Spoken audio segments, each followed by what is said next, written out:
한국의 우주발사체 개발은 한국 정부가 지난 1979년부터 미국으로부터 미사일 기술 이전을 받기 위해 사거리 180km 제한한 한미 지대지 미사일 각서에 서명함으로써 결과적으로 한국의 우주발사체 개발을 지연시키는 결과를 가져왔습니다.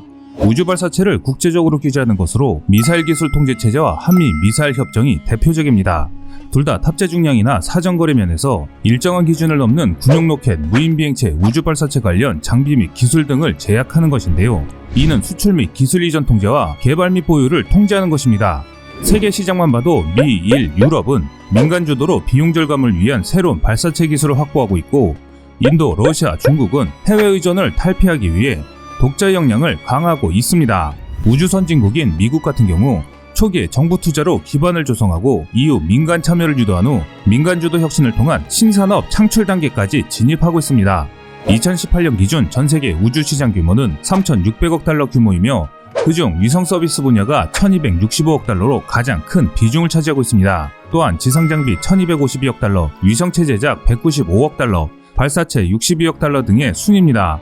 그런데 우리 한국은 지난 수십 년 동안 이런 막대한 시장을 그냥 보고만 있었습니다.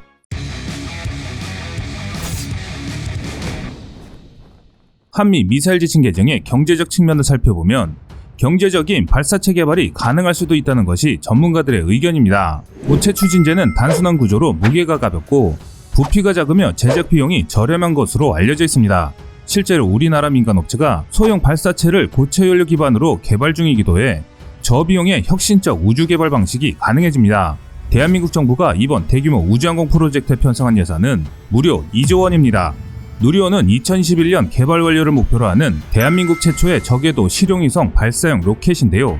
한국형 발사체인 누리호는 300톤급에 속하며 1단 로켓 모습이 처음으로 언론에 공개돼 화제를 모았습니다. 내년 발사될 로켓은 실제 비행 모델이 아닌 연소 시험을 비롯한 각종 실험을 위한 인증 모델이지만 75톤급 액체 엔진 4기를 붙여 지금까지 국내에서 개발된 로켓 가운데 가장 강력한 힘을 낼 수 있는 기체라는 것에 그 의미는 남다르다고 할 수 있습니다. 그동안 우리 한국은 사실상 항공우주 산업과는 거리가 먼 국가였습니다. 하지만 2013년부터 우주발사체 나로호를 성공적으로 발사해 주변국들을 크게 놀라게 했습니다.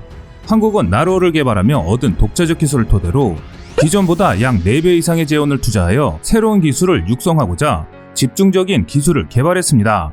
처음 나로호를 시작으로 큰 성과를 얻으며 우주항공 산업에 뛰어든 대한민국 정부는 우주항공 프로젝트 사업인 누리호에도 과감한 투자를 통해 독자적 우주용 발사체 개발에 나섰습니다.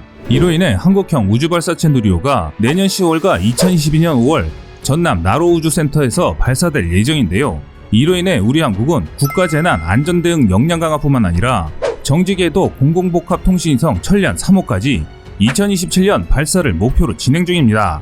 과학기술정보통신부에 따르면 제18회 국가우주위원회를 서면으로 개최하고 이런 내용을 담은 한국형 발사체 개발 추진 현황 및 향후 계획안과 정지궤도 공공복합통신위성 개발 사업 계획안을 확정했다고 공식화했습니다. 대한민국이 독자적 기술을 바탕으로 우주 발사체 개발에 나서자 주변국인 일본에서도 신형 무기 개발에 착수한 것으로 알려졌는데요. 일본 정부는 신형 대함유도탄을 연구 개발 추진 중에 있으며 무려 사거리가 2000km에 달한다고 대놓고 자랑하고 있습니다. 일본 정부의 공식 발표대로 연구 개발이 완료된다면 북한은 물론 중국까지 신형 미사일의 사정권에 들어가게 되며 이는 미국의 토마호크 미사일에 필적한다고 군사 전문가들은 입을 모아 말하고 있습니다. 일본 정부는 2022년까지 시제품을 개발해 같은 해 성능 시험을 할 계획이며 이는 아베 신조 내각 때부터 검토된 적기지 공격 능력 보유와 관련 있는 것으로 보입니다. 결과적으로 일본 역시 독자적인 발사체를 개발한다는 것에 중점을 두고 있으며 이는 언제든 장거리 발사 로켓을 개발해 자신들의 군사력을 주변국에 알리는 행동들이라 할 수 있습니다. 반면 한국은 미국과 주변국들의 압박으로 그동안 로켓공학의 후진국에 머물러 있었습니다. 하지만 2000년대 들어서면서부터 이런 분위기는 많이 바뀌었습니다. 2013년 나로호 발사를 성공적으로 마치면서 그동안 꾸준한 기술 개발을 통해 독자적 원천 기술을 다량 보유하고 있는데요. 우주 발사체 기술이 중요한 이유는 미사일 발사체 기술로 바로 전용이 가능하고 여기서 축적된 기술은 방산 분야에서도 큰 몫으로 접목되기 때문입니다. 주변국들의 우주 발사체 성공은 우리에게는 위협으로 다가오는 것은 사실입니다. 반면 주변국들이 이런 기술들을 개발하고 발전시켜 나갈 때 우방국인 미국과의 여러 군사협정을 통해 우리 한국은 항공우주 기술은 개발하지 못했습니다. 하지만 정부의 지속적인 협상을 통해 이런 금지 조항들은 금년에 거의 해지된 상태입니다. 과거까지만 하더라도 만들 수 없었던 것을 이제는 현실로 만들 수 있다는 것입니다. 한국은 마음만 먹는다면 핵무기를 당장이라도 만들 수 있는 기술뿐만 아니라 우주 발사체도 제약 없이 개발이 가능합니다. 이는 한국에 꽁꽁 묶어두었던 조항들이 사라져 이제는 주변국들과 경쟁할 수 있게 됐다는 것이죠. 우주 발사체의 독자적 원천 기술 보유는 한국가의 성장 동력이 될 만큼 중요한 사안이며 국방 분야에 지대한 영향을 끼치는 사항입니다. 따라서 대한민국 정부도 이번 기회를 통해 항공우주 산업 기술 강국으로 도약하기 위해 강력한 의지를 보이고 있습니다. 누리호는 정부가 2010년부터 총 1조 9,600억 원을 들여 국내 최초로 독자 개발해온 한국형 우주 발사체입니다. 1.5톤 무게의 실용위성을 고도 600에서 800km의 지구적 궤도에 투입할 수 있는 성능을 갖추었으며 현재까지 연구 개발에 문제가 없는 것으로 알려져 있습니다. 또한 누리호는 전장 47.5m, 직경 3.5m, 중량 200톤, 3단 액처연료 로켓 1.5톤의 인공위성을 쏘아 올릴 수 있는 것으로 알려져 있는데요. 이는 한국판 제미니 로켓이라고 불릴 정도로 높은 수준임을 알 수 있습니다. 다들 아시다시피 우주항공산업의 최강자는 미국입니다. 그런데 한국이 개발한 로켓이 미국의 제미니 로켓과 버금간다는 것은 그만큼 한국의 기술력이 성장했다는 방증이기도 합니다. 제미니 로켓은 전장 33.2m, 직경 3m, 중량 154톤, 2단 액체연료를 사용하며 3.6톤의 인공위성을 발사할 수 있습니다. 그런데 이런 로켓이 한국의 기술로 만든 것과 어깨를 견주어도 된다는 것인데요. 이뿐만 아니라 몇몇 부분에서는 이미 제미니 로켓의 성능을 상회하고 있다는 것이 전문가들의 평가인데요. 이렇게 한국은 착실히 독자적 기술 개발을 통해 군사 선진국들을 추격해 나서고 있습니다. 우리 한국이 개발하는 누리의 경우 제미니 로켓에 비해 무게가 50톤 이상 추가되었으며 1단 추력 75톤 액체연료 엔진의 경우 2개가 더 많은 엔진 4개로 이루어져 있습니다. 첫 성공을 거둔 나로호 발사로부터 약 7년이 지난 지금은 상당한 기술 발전을 이뤘는데요. 당시 나로호의 경우 전장 33.5m, 직경 2.9m, 중량 140톤, 단수 2단 로켓이며 발사 인공위성의 무게는 100kg에 불과했습니다. 그 당시와 비교한다면 우리 한국은 단기간에 엄청난 발전을 이뤘다는 것을 알 수 있습니다. 특히 인공위성 100kg에서 1.5톤으로 증량했다는 것은 수치상 무려 15배의 쾌거를 이뤘다는 점이기 때문에 세계 여러 나라들은 한국의 이런 무서운 발전을 경계하는 것입니다. 과거 1998년 북한이 쏘아 올린 대포동 1호 우주로켓으로 광명성 1호 인공위성을 발사해 북한은 한국에게 대포동 쇼크를 준 후 이후 한국은 우주개발 중장기 기본계획을 시작했습니다. 우주개발 중장기 기본계획은 대한민국 과학기술정보통신부사나 항공우주연구원의 중장기 우주개발 계획이며 1996년에 최초로 수립된 국가계획입니다. 2005년 100kg급 저궤도 소형위성 발사체 개발, 2010년 1톤급 저궤도 실용위성 발사체 개발, 2015년 1.5톤급 저궤도 실용위성 발사체를 개발했습니다. 또한 현재는 한국형 발사체에 제점한 3단 로켓일 경우 3.1톤의 화물을 지구적 궤도에 올리는 게 가능할 정도의 기술력을 확보했습니다. 이로 인해 한국 정부는 2018년 누리호 엔진 시험 발사체 발사에 성공한 후 큰 기대감을 드러내고 있습니다. 한편 주변국인 중국과 일본의 경우에도 이미 항공우주 개발 산업에서 성과를 내고 있기 때문에 한국 정부는 마냥 넉넉히 볼 수는 없었는데요.